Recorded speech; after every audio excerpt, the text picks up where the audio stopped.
I tried a hardcore Nuzlocke of Pokemon Renegade Platinum. This ROM hack takes my favorite Pokemon game and ups the difficulty to 11. All gym leaders have full teams of 6, and some of the bosses in this game are outright bonkers. If any of my Pokemon faint, they'll have to be boxed forever, and I'm only allowed to capture the first encounter I find per route. There's some more spicy Nuzlocke rules on screen and down in the description right next to that irresistible subscribe button. Now normally, the best starter choice in Sinnoh is Chimchar, since Infernape kinda tears apart the whole region. And while I don't expect that to be possible in this game, my starter is still Chandra, the female Chimchar. The creator of this ROM hack, Drayano, has made it so we can get our starter's hidden ability, in this case Iron Fist, which is much better than Blaze. Okay, Paul would disagree with me on that, but that guy's a dick. Anyway, before we leave Twin Leaf Town, we pick up our mom's Eevee. From here, we've got to pick up more encounters, starting out with a Pidgey, followed by a quick detour to Lake Verity, where I pick up an Azurill. Not only does this already mean we have an option for the first gym, Huge Power Azumarill is bonkers. On Route 202, I pick up a Shinx, which Drayano has kindly gifted the Dark type. On Route 205, I find an Abra, which, despite my terrible luck catching as a child, I somehow managed to capture in the first ball. It even has Magic Guard, which makes the Ralts I find on Route 204 a lot less exciting. Here you go, that's my old rod. Sir, you will be going with that police officer over there. I will be going fishing on Route 218, where predictably I find a Magikarp. Drayano has changed the layout in Orberg Tunnel, so you can't skip the trainers, which means I get enough experience for Chandra to evolve into Monferno.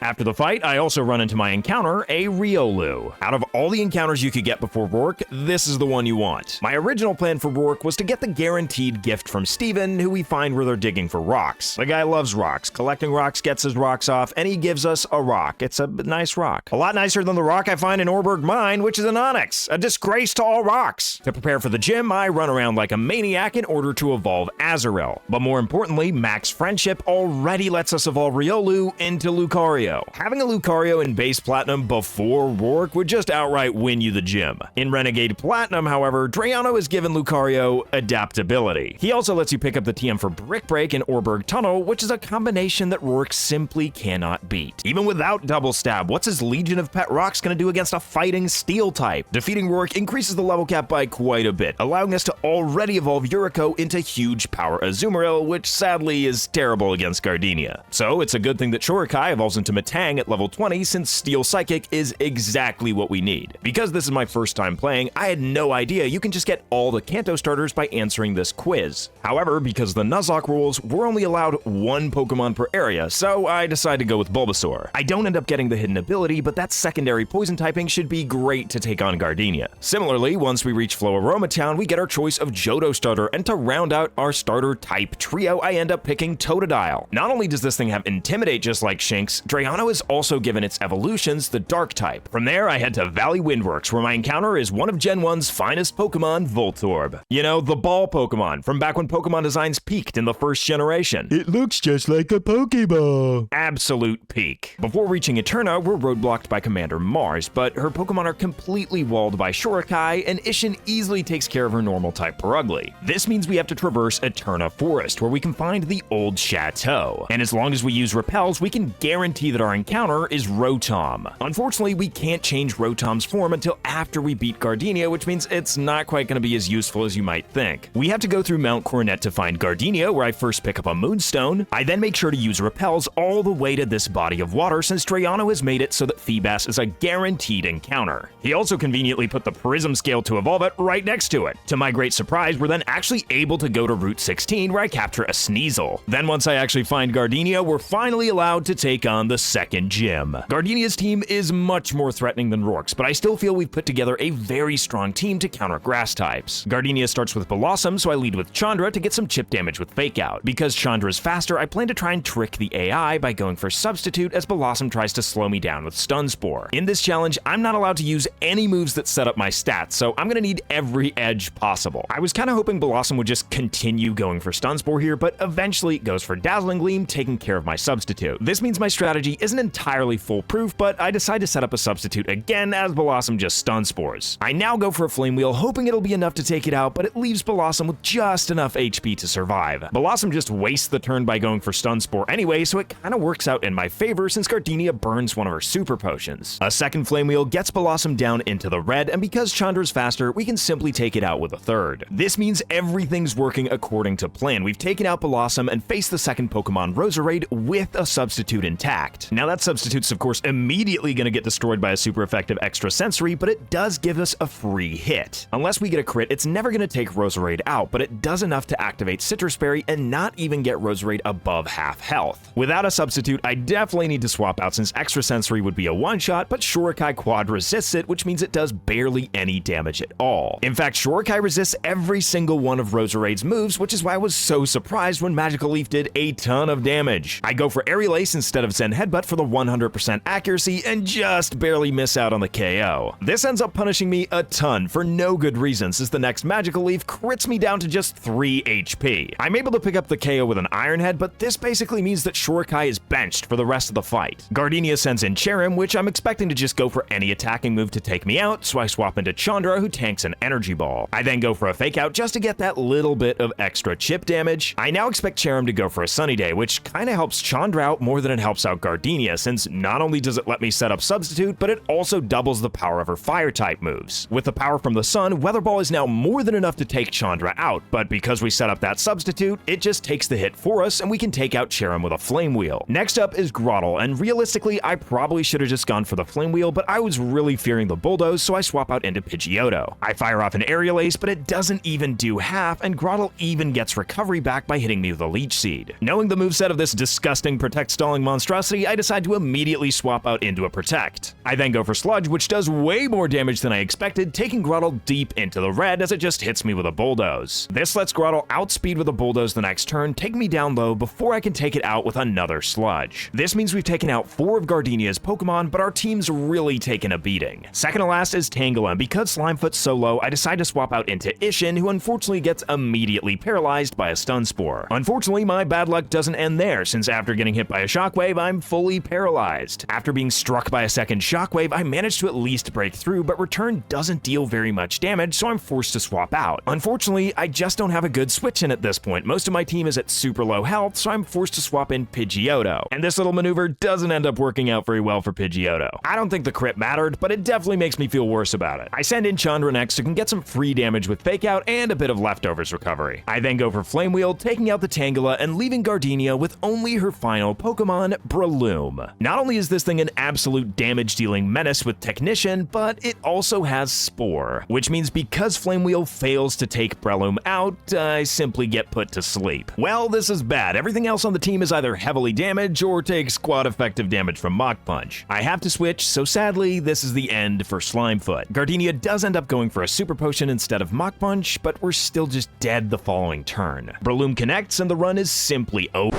Not only does Slimefoot manage to survive just because of leftovers on the turn she Super Potioned, a Sludge is simply enough to take Breloom out, winning us the fight. Not how I expected this to go, but it's way better than starting attempt 2. Sadly, we do have to replace Pidgeotto, so I evolve AC into Gyarados. We're not quite done in Eterna City yet though, since we still have the infamous Jupiter fight to take on. This fight is a notorious run killer in base Platinum, so I was pretty afraid going into it. Her Skuntank, hey, rude, ends up being a pretty big pain to deal with, poisoning Gyarados, but I end up getting a lucky clutch paralysis at the end of the fight. Then all I have to do is swap out into Onix, and I'm as surprised as you that Onix did something useful. Quite unexpected. After beating Jupiter, I have the option of picking up Porygon, but my team is full. We also get access to the secret room and every form of Rotom. I then head towards Hardhome through Route 206, where I encounter a Gligar. I then make a quick pit stop in Orberg to revive a fossil into an Aerodactyl. Using repels, I maneuver my way through Wayward Cave in order to get to the end, where I thought I'd be picking up the TM for Earthquake, but instead I was jump scared by a fight with Gabite. Even though Drayano's apparently changed the location for the Earthquake TM, I'm pretty glad I went for this detour. To start my preparations for Fantina, I evolve Luxio into Luxray, and because it evolves at level 30, I can even get its fellow Dark-type Feraligatr. We can also fully evolve the MVP Slimefoot, which doesn't really have anything to do with Ghost types, but I definitely plan to use that massive special defense stat. Finally, I put that Moonstone we found in Mount Coronet to use and evolve Eevee into Umbreon. Fantina and her Ghosts are a massive threat. In base Platinum, she's one of, if not the most difficult gym leader to take on. While I feel pretty good about our team, at this point point, the gym leaders start having very strong and fully evolved Pokemon. Luckily, your lead Drifblim ends up being completely free, since it goes for Calm Mind, allowing me a free Expert Belt boosted Crunch to take it out in one shot. Second out is her ace Mismagius, so I swap out into Slimefoot, who at this point has been trained fairly heavily in special defense. This means the resisted Dazzling Gleam barely does any damage at all, and we can recover most of it back with leftovers. Shadow Ball isn't resisted and ends up doing about 25%, but I managed to connect with Sleep Powder, putting the Mismagius to sleep. As it continues to snooze, I try to get my stall engine going, but unfortunately I end up missing my Leech Seed. Luckily, the Mismagius continues to sleep in the next turn, allowing me to fire off Leech Seed safely. Now this Mismagius is incredibly fast and incredibly strong, so swapping in any of my strong attackers would just get them KO'd. Shadow Ball did end up lowering my special defense, which means after I connect with Sludge Bomb, which amazingly ends up getting the poison for even more chip damage every single turn, I am gonna have to swap out, but that was the plan all along.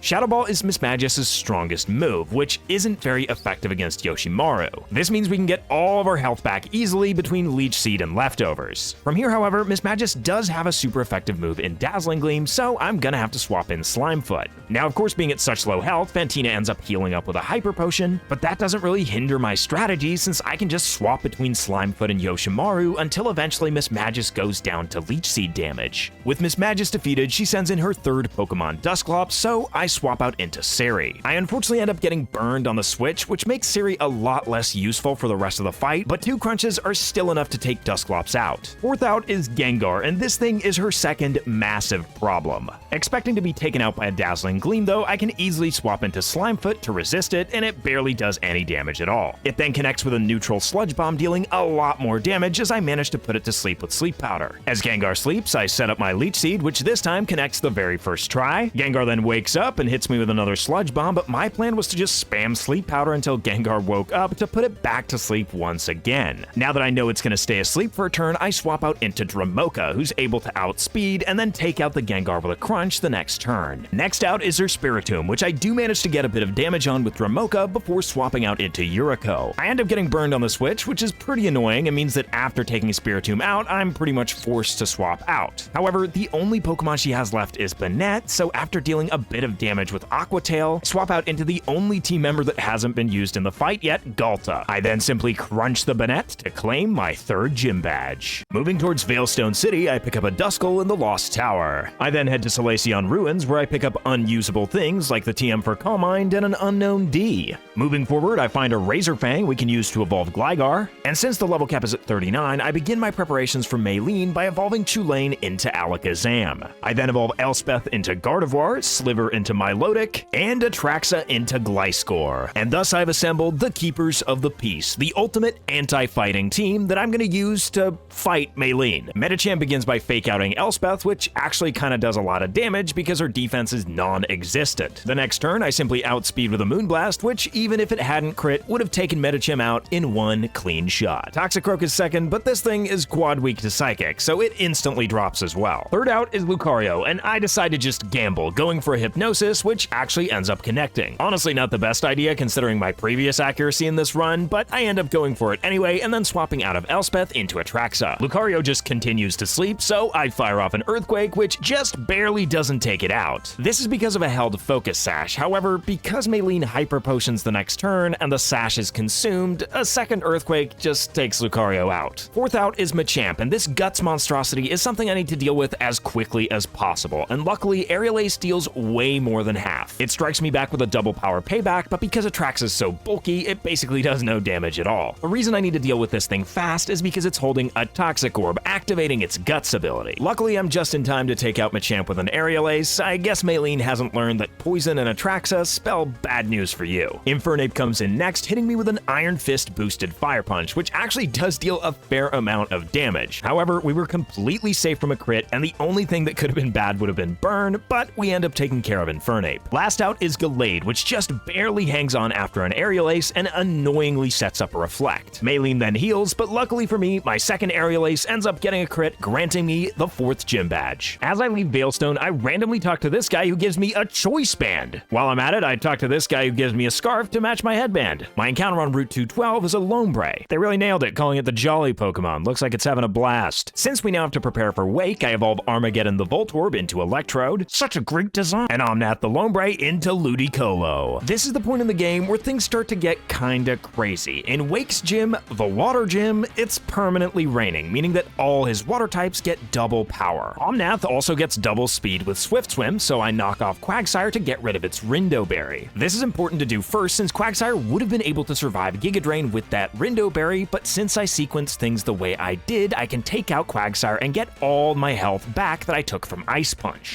Second out is Gyarados, which is a massive threat since it could set up with Dragon Dance and just sweep our entire team. And as I swap into Zur, that's exactly the type of degenerate that Wake decides to be, setting up to +1 speed and +1 attack with a Dragon Dance. With the Choice Scarf, I'm still able to outspeed with a quad-effective Thunderbolt that Wake is prepared for with a held Wakan Berry, which reduces my damage enough for Gyarados to not be taken out. It just decides to set up a second Dragon Dance, which means it now will outspeed, and if it gets a crit, Aqua Tail is enough to take Zur out.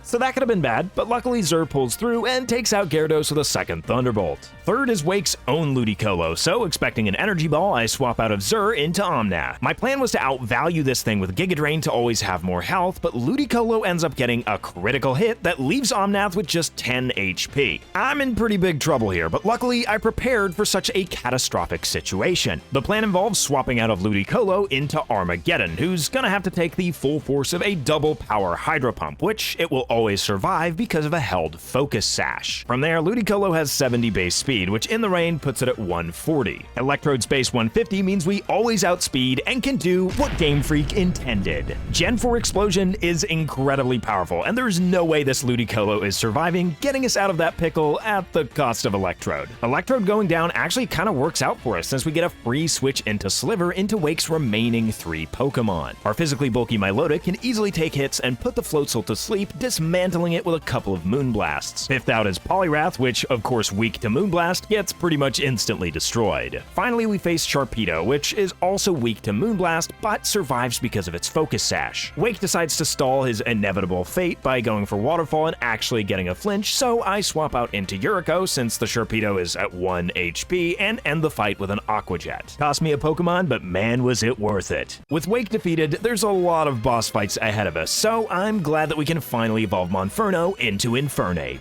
We also need a replacement for Electrode, the much worse Generation 4 design of Garchomp. Ugh. The first of these boss fights we have to take on is versus Galactic's Cyrus, but this first fight really isn't particularly hard. Chulane destroys his first 2 Pokemon in one hit, so I swap out into Infernape to take out Weavile with a Mach Punch, which just leaves Cyrus with a Magnezone that Atraxa easily dismantles with an Earthquake. Speaking of Magnezones, I do head to Fuego Ironworks where I pick up a Magneton of my own. We're then forced to go to Pal Park and take on Caitlin and Derek. I was pretty afraid of this fight since they've got a freaking Entei. Unfortunately for Entei, it just gets clapped by a critical hit Aqua Tail from AC. Guess all that power was just an illusion. Please be my father, if that is what you want. With Byron to prepare for next, guess who makes an unexpected return to the team and evolves into Steelix. Going into the Byron fight, I felt pretty good about my team, but there were still a lot of things I had to calculate beforehand. To start off, this Bronzong is incredibly annoying. In order to one-hit KO, Expert Belt isn't enough, so I had to have a Life Orb equipped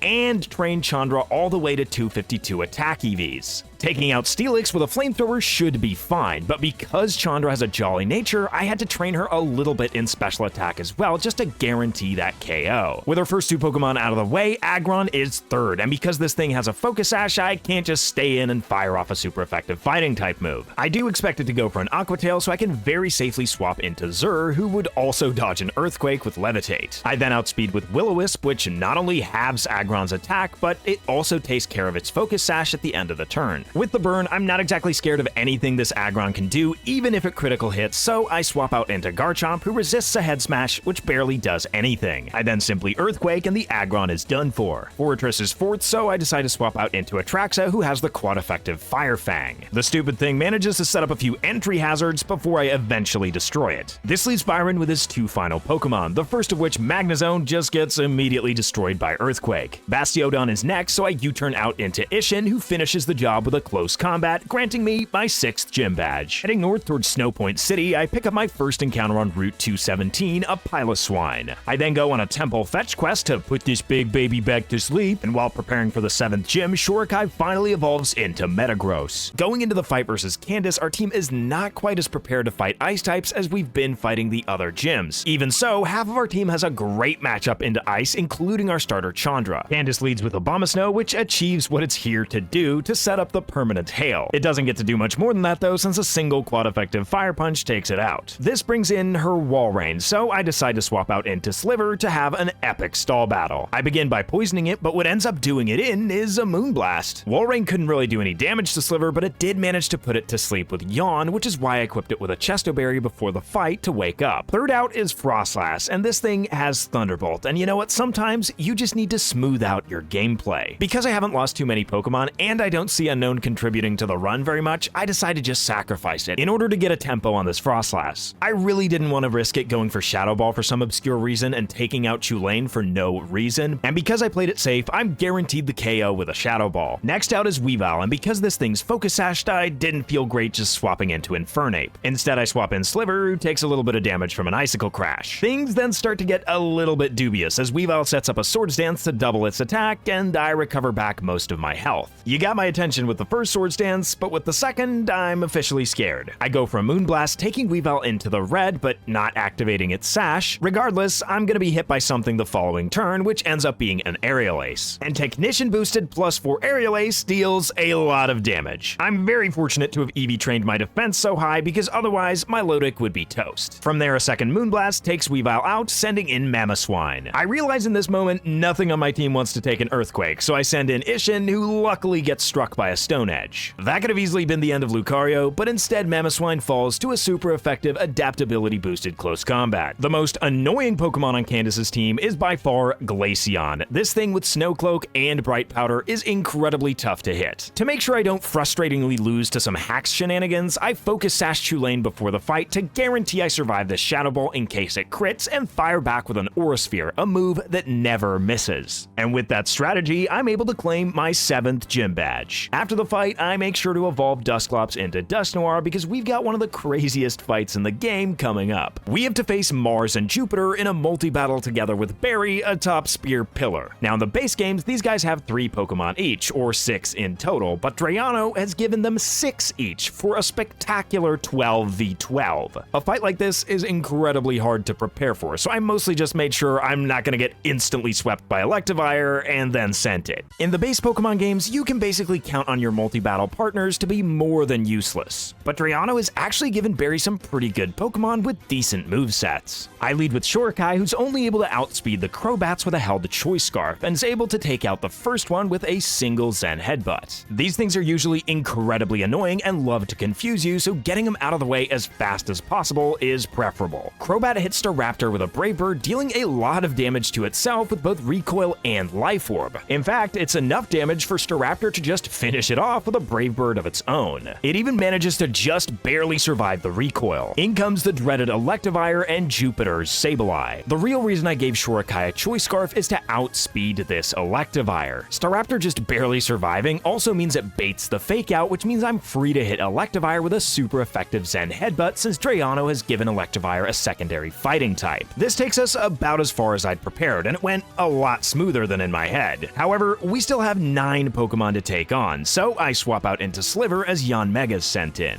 Barry's Heracross isn't long for this world since Yanmega manages to land a Hurricane, blasting it off the face of the earth. After Heracross goes down, Sableye hits Sliver with a weak Shadow Claw, and Yanmega gets its speed boost. Barry sends in his Arcanine, and both Yanmega and I decide to protect ourselves. This really doesn't accomplish anything on my part since Arcanine, which was targeting Yanmega, just gets sucker punched. Barry is not a very lucky guy since Yanmega connects with a second Hurricane, taking Arcanine down low before it can fire back with a Flare Blitz, which takes out Yanmega in one hit. Double unfortunately for Barry, the recoil is enough to take out Arcanine. After they both faint, I go for a Surf, which doesn't quite do half to Sableye, and I'm struck back with a critical hit Shadow Claw. Mars then sends in her Bronzong as Barry sends in his starter Empoleon. I go for Protect, mostly just to get some leftovers recovery, but Barry the absolute mad lad just takes care of the Sableye with a Hydro Pump. Sableye's pretty annoying, so it's awesome to have it gone, and Bronzong just sets up Stealth Rock. Jupiter now sends out her Tangrowth, which is definitely a problem for Slivers, so I swap out into Nekusar. After I take a bit of Stealth Rock damage, Empoleon launches an Ice Beam, dealing a ton of damage to Tangrowth, totally taking over the fight. Tangrowth came prepared, however, and launches a Focus Blast straight towards Empoleon. But Barry is ready to take this damage. Not only does the Focus Blast not KO Empoleon, it also activates a held Citrus Berry to get most of that health back. Bronzong just goes for Zen Headbutt, actually dealing a decent amount of damage to Nekusar. I go for Protect since Empoleon's already doing such a good job, which it continues to do by annihilating Tangrowth with another Ice Beam. I'm just here in total awe of this performance. Once again, we face Jupiter's Skuntank.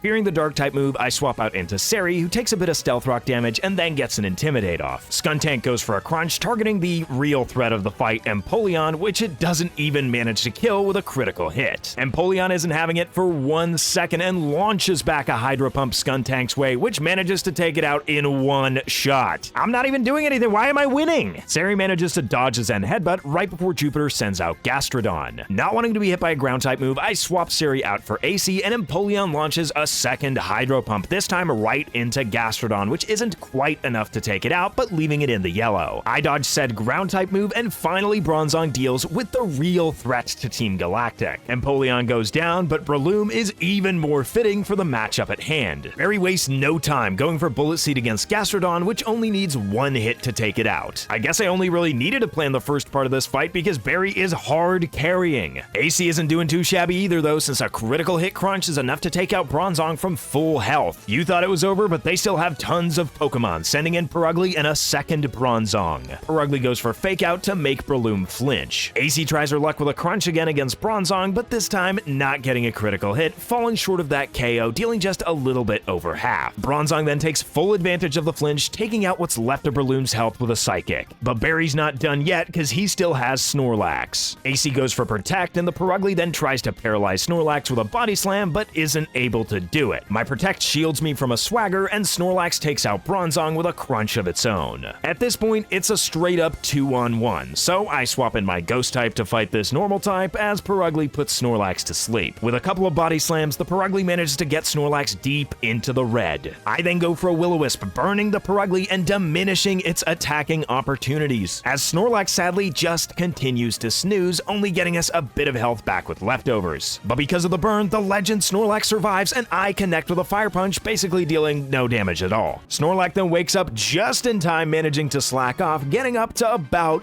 half health. Barry has no intention of leaving me alone in this fight, and together we take out the Purugly. This means Mars only has Kangaskhan left, but Barry and I are unstoppable together. Somehow I made it through that fight without losing a single Pokemon, something I was very prepared to do. But I'm kinda glad that's how it turned out, since we're gonna need all the Pokemon we can get to take on Cyrus. The guy is a two-phased battle, where we first have to fight Dialga and Palkia in a double battle 8 levels above the level cap. To pull this off at all, we're gonna need some kind of strategy, so I go back to pick up Magneton and evolve it into Magnezone. I forgot to nickname this guy, so we'll call him Steve. Hi, Steve. Now, Drayano is a crazy guy for forcing us to fight 2 omnipotent beings with a 8-level discrepancy, but here we are, so I'm going to do my best. I lead with Yuriko and Steve's pretty much just here to bait Aura Spheres and Earth Powers into his Protect. The first turn of the fight, it works out perfectly. Dialga and Palkia both try to Aura Sphere Steve. Yuriko's equipped with an Expert Belt because that little extra power matters a whole lot to get the one-hit KO. But with Palkia out of the way, we still have to deal with Dialga. I swap out a Steve into Zur to either dodge an Earth Power or sponge an Aura Sphere, however, Dialga targets Yuriko, and I am very lucky that water resists steel. A critical hit would of course end me here, but we're facing Dialga, so that's to be expected. Yuriko strikes back with Superpower, but it's not Stab, so while it's super effective, it's still not enough to take Dialga out, and lowers Yuriko's attack and defense. Because Yuriko's a Fairy type, I know Dialga's never gonna go for Roar of Time into that slot, so I can safely swap in Miram. Miram will of course be on the receiving end of a Flash Cannon, which once again would of course take me out if it crit. However, that's just the risk I'm gonna have to take in order to fire off a Choice Scarfed Earthquake, taking out Dialga's remaining health and winning the first phase of the fight. I could have very easily lost a Pokemon in this fight, and I get no chance in between to prepare before we start the next Cyrus battle. Distortion World Cyrus, the only fight in base Platinum that's possibly even harder than than Cynthia. Like every Galactic member before him, he leads with a Crobat as I of course send in Yuriko. This is of course a holdover from the last fight, so I've got to swap out into Steve to dodge a cross poison. This tactic actually works out great since Crobat is choice banned, it's locked into cross poison and can't touch Steve whatsoever. Steve doesn't quite get the KO with a Thunderbolt, but that doesn't really matter since Cyrus can't even heal under choice band lock and a second Thunderbolt takes it out. His second Pokemon is Houndoom, forcing me to swap out, so I send in Miram to eat up a flamethrower. Because of her dragon type, Miram resists it, and the only thing that could go wrong is that 10% chance to burn.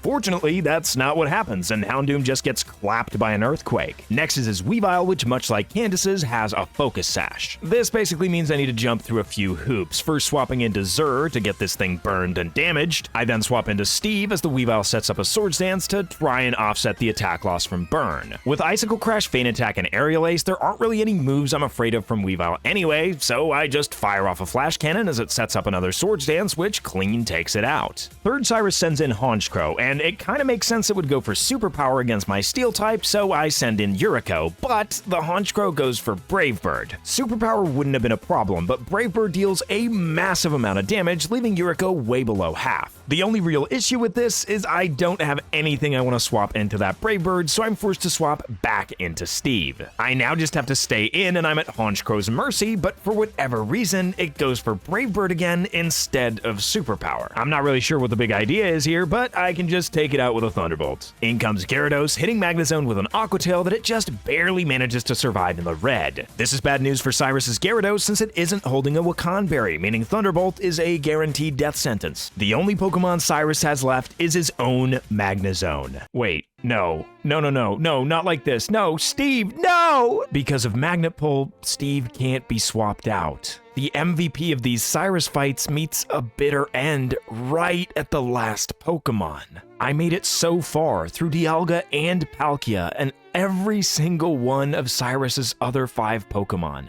But in the end, he still had to take a Pokemon from me, and in the most embarrassing way. You son of a bitch. To replace Steve, I evolved Piloswine into Mamoswine, and bring my strongest squad to face Volkner's electric types. The man, however, is simply outmatched. Not even his silly Rotom forms stand a chance against my decked-out team. This deep in the game, there's only one lineup of opponents worthy enough to call themselves my equals. But before I'm able to face them, I need to make my way through Victory Road, which was easier than I thought it would be since Chulane's type coverage is absolutely insane. Its damage output with Life Orb is equally insane, so I managed to chug my way through these trainers incredibly fast. I had a scare versus Dawn where a critical hit high jump kick almost took out Shorakai, but in the end, I emerged victorious there too. To build as good a team as possible for the Elite Four, I checked out all the routes where I hadn't gotten an encounter, and on Route 207, I managed to find a Larvitar, which after a bit of leveling evolves into Tyranitar. And because Corvold has Sandstream, it gave me a bit of an idea for my final Elite Four team. Of course, I had to bring my starter, Chandra the Iron Fist Infernape, with Mach Punch, Close Combat, Fire Punch, and Thunder Punch. Sliver the Milotic with Moonblast, Toxic, Recover, and Hydro Pump. From here, I built a bit of a Sandstorm team, starting with Corvold with Stealth Rock, Rock Slide, Crunch, and Protect. Miram has Sandveil to synergize with the Sandstorm, and Earthquake, Dragon Claw, Rock Slide, and Extreme Speed. Atraxa doesn't get any direct benefits from Sandstorm, but at least doesn't get hurt, and I needed something in the air to dodge ground attacks. And finally, Chulane with Aurasphere, Psychic, Shadow Ball, and Trick, who doesn't really get any benefits from Sandstorm either, but doesn't take any damage due to Magic Guard. Going into the Elite Four, Drayano has made it incredibly difficult to prepare, since every Elite Four member has 4 possible teams that you don't know which you're going to face until you're in the fight.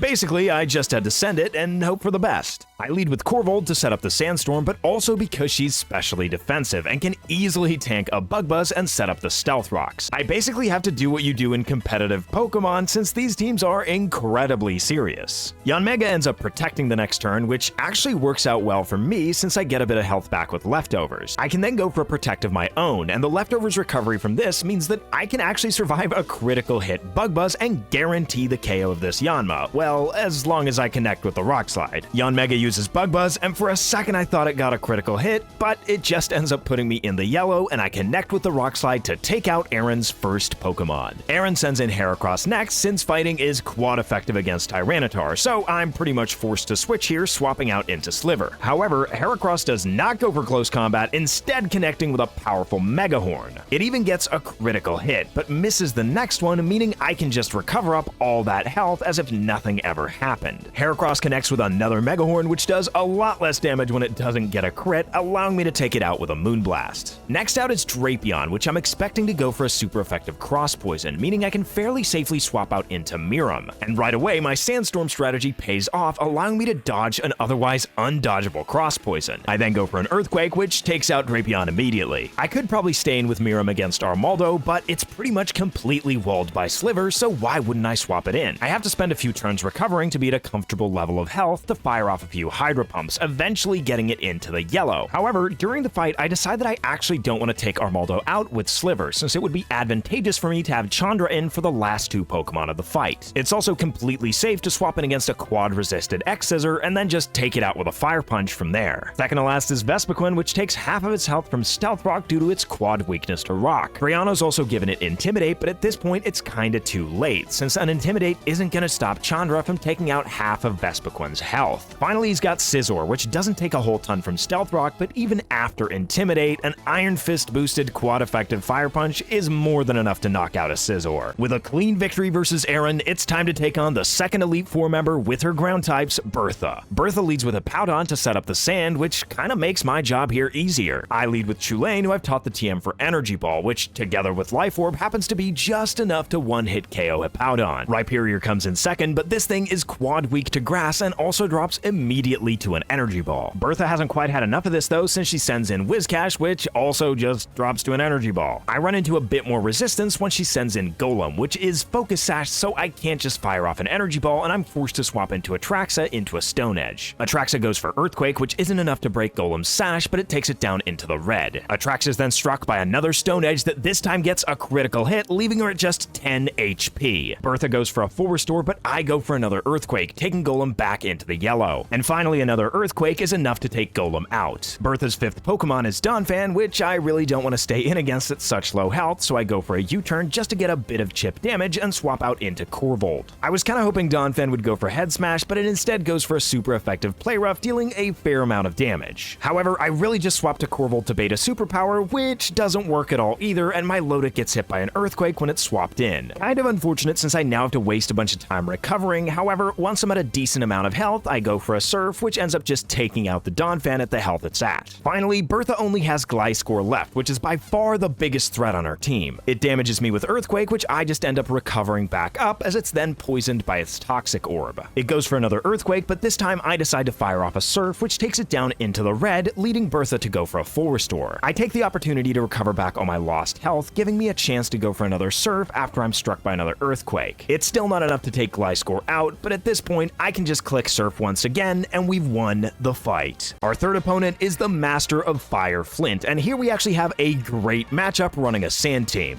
He also starts by setting up the weather, but unfortunately for him, Corvold is slower, which means that the Sandstorm is the weather that actually ends up getting set up. Ninetales says screw it and charges up a Solar Beam anyway, giving me a free turn to set up Stealth Rocks. Ninetales connects with Solar Beam, which barely does anything since it isn't stab, and Corvold deals damage with an Earthquake, not quite enough to take Ninetales out, but the Sandstorm chip does the job. Flint then sends in Infernape, which could decimate Corvold with a close combat, so I swap out into Sliver to resist it with his Fairy type. This also lowers Infernape's defenses, and since it has Grass Knot, I decide to swap out into Miram, who at least takes neutral damage. And because Miram is Scarfed, she easily outspeeds Infernape the next turn, taking it out with an Earthquake. And this position for Flint is actually checkmate. Miram is Scarfed and outspeeds every single Pokemon on his team, and they all fall to one single Earthquake. But then again, my team is basically Flint's worst nightmare. But the final Elite Four member of Sinnoh is no joke. Psychic types are a force to be reckoned with, and in this case, we're gonna have to fight fire with fire, or psychic with psychic. We both lead with Alakazam, but his Alakazam doesn't have a super effective move against me, so I can easily take him down to his Focus Sash as he just goes for counter. Lucian then heals up with a full restore, but it doesn't matter since another Shadow Ball is all it takes to take his Alakazam out. Second out is Gallade, which is incredibly bulky on the special side, so so I swap out into Atraxa as it hits me with a Night Slash. Gallade outspeeds and even gets a critical hit with Psycho Cut, taking Atraxa deep into the yellow. Drayano is given Gliscor access to fly, so I soar into the sky as Gallade misses its second Psycho Cut and Atraxa connects with a fly, which is enough to take out Gallade in one super effective hit. Once Gallade falls, Lucian sends in Starmie next, which threatens to take out Atraxa with any move, so I swap out into Chulane, who has to tank a Psychic on the switch. And even though it's a resisted hit, it still deals a decent amount of damage. Chulane outspeeds the next turn with a Shadow Ball, which is enough to take Starmie out. In a battle of glass cannons, you want to make sure you're the one to fire first. Lucian sends in Metagross, but I'm not certain Chulane can take it out in one Shadow Ball since it isn't Stab. I swap in Sliver, but Lucian has foreseen my move, hitting me with a Meteor Mash for massive damage. This isn't a matchup that Sliver's going to be able to keep up with, so I'm forced to swap out, and I decide to send in Chandra since none of my options are good against this thing. The Meteor Mash on the Switch is at least quad resisted, but if this thing connects with a Zen Headbutt, it's all over. With no other options, I go for the super effective Iron Fist boosted Fire Punch. All I need is a KO, but Chandra just barely falls short. It's always really hard to see your starter Pokemon fall, and I was really hoping to take Chandra into the Hall of Fame. And as she fainted, I grew less and less sure if beating Cynthia was even possible. Worst of all, I still have to worry about beating this fight, which isn't a done deal yet at all. In a run I felt was so well executed up until this point, everything was falling apart. Chulane was able to take down Metagross, yes, but we still have to face Gardevoir. With its massive special defense, I knew that a Shadow Ball was more than likely not going to be able to take it out. And as Gardevoir struck Chulane with Moonblast, I saw my chances to beat this run fade away.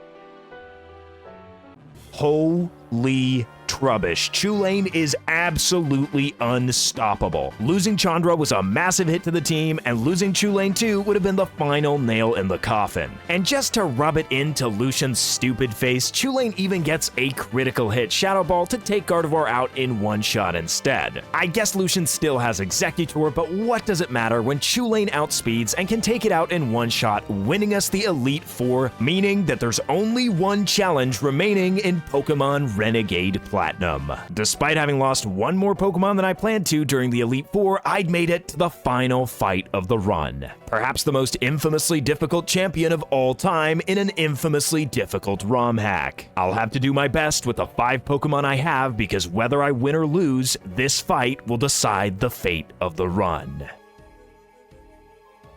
Cynthia, much like the Elite Four members, has 4 possible teams. I decided my best option for any of her leads really was to send in Sliver first. For either Milotic or Togekiss, it ends up being a massive stall battle, but Spiritomb we can actually hit super effectively with Moonblast. I end up getting burned before I take Spiritomb out, but that actually works out in my favor since it activates Milotic's Marvel Scale, increasing my defenses. It's kind of offset by the damage I have to take every turn, but I think it helps me out more than it hurts me. Cynthia sends in Roserade, threatening to take out Sliver with a Leaf Storm, so I swap out into Chulane. This is nowhere close to an ideal switch-in, but since I don't have Chandra anymore, there's nothing to swap into, and Chulane just barely hangs on with 28 HP. A White Herb gets the stats back that Roserade lost from Leaf Storm, but that won't help it survive since Chulane outspeeds the next turn, and a super effective Stab Psychic is more than enough to knock out a Roserade in one hit. Cynthia then sends in her Garchomp, and I kinda panic, just launching a super effective move as fast as I could. Dazzling Gleam is only 80 power, but Chulane is crazy strong, however, it's just not enough to take Garchomp out. Looking back, I should have definitely swapped into something else, since Chulane would have been such a helpful counter against a few of Cynthia's other Pokemon. At least I still have my own Garchomp, Miram, and while she's a few levels short of Cynthia's Garchomp, I can still outspeed with my Choice Scarf and take out its remaining health with a Dragon Claw. Cynthia still has half her team left though, starting out with Togekiss. Because the Moonblast is imminent, I swap out into Sliver, who actually takes way more damage than I expected, and even gets the special attack drop. Togekiss connects with another Moonblast, taking Sliver deep into the red, but a recover takes him back all the way over half health. As I continued recovering up, I realized that this dance is not going to end well. I really don't want to take my chances with a critical hit, and I don't see a window where I'm ever going to get to Toxicate, so I swap out into Atraxa, who takes a massive amount of damage from the Moonblast. Atraxa is by far my least important teammate at this point, so I have to make the sacrificial play in order to get Corvold in for free. I could have saved Milotic, Lotic a lot of damage if I would have just swapped out into Gliscor in the first place. But hey, if we were always guaranteed to make the best plays, Nuzlocke wouldn't be nearly as much fun. Corvold comes in, immediately setting up the Sandstorm for the rest of the game, buffing its special defense enough to tank a Moonblast over half health. This is huge, since Togekiss is a massive problem. Corvold is not struck by a sudden unfortunate critical hit and is able to take out Togekiss with a second Rock Slide. Second to last is Cynthia's Lucario, and to get a safe switch into Garchomp, I decided to just let Corvold go, since her last Pokemon is Milotic anyway, and Corvold won't be able to do anything to it. Cynthia has leveled the playing field, and we now only have 2 Pokemon left each. Miriam gets to move first with her Choice Scarf, and an Earthquake from Garchomp is more than enough to take out the frail Lucario, leaving Cynthia with only Milotic. It still isn't over. We've made it all the way to the final Pokemon, but we still have to take it out. I'm expecting an Ice Beam, so I can very safely swap into Sliver. Milotic's only 2 attacking moves are Surf and Ice Beam, which won't deal too much damage to Sliver, allowing me the chance to heal up with Recover.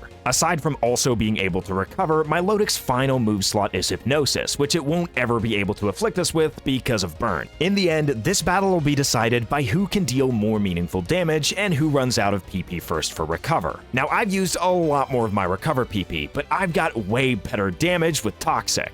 Both of us are holding Leftovers, which is basically negligible since the Sandstorm negates that damage every single turn anyway. Another factor at play is that I have Moonblast as an attacking move, way stronger than either Surf or Ice Beam, and it has the possibility of lowering Milotic's special attack to further neuter it. Despite all these things working in my favor, however, there's one thing that Cynthia has that I don't, which is Full Restores. So despite the fact that I can outdamage this Milotic by a lot, I need to deal way more damage. I do still have Garchomp, so if I'm backed against the wall and Sliver goes down, I might still be able to bring this home. Trying to get toxic damage to add up, I go for Recover turn after turn, but I'm quickly running out of recovers. With no way to get any more HP back, I fire off a Moonblast and hope for the best. A full restore here would devastate me, and Sandstorm and Poison are definitely going to put Milotic in the red. After this insane stall war that's already taken over 15 minutes, all I can hope is that Cynthia doesn't have any more full restores. The end of turn effects are coming to a close, and Milotic gets put in the red by the poison. Finally, I get my Leftovers recovery, and this is it, the final moment. Milotic goes for Surf, meaning that Cynthia is all out of full restores. I was still fully expecting her to have one, so I went for Toxic, which of course doesn't end up working. The Sandstorm rages on one final time, giving us an opportunity to think of all of our fallen comrades and everything we owe them. Cynthia's Milotic is faster, getting Leftovers recovery before I do, and as the poison dropped Milotic's health to 0, it sunk in.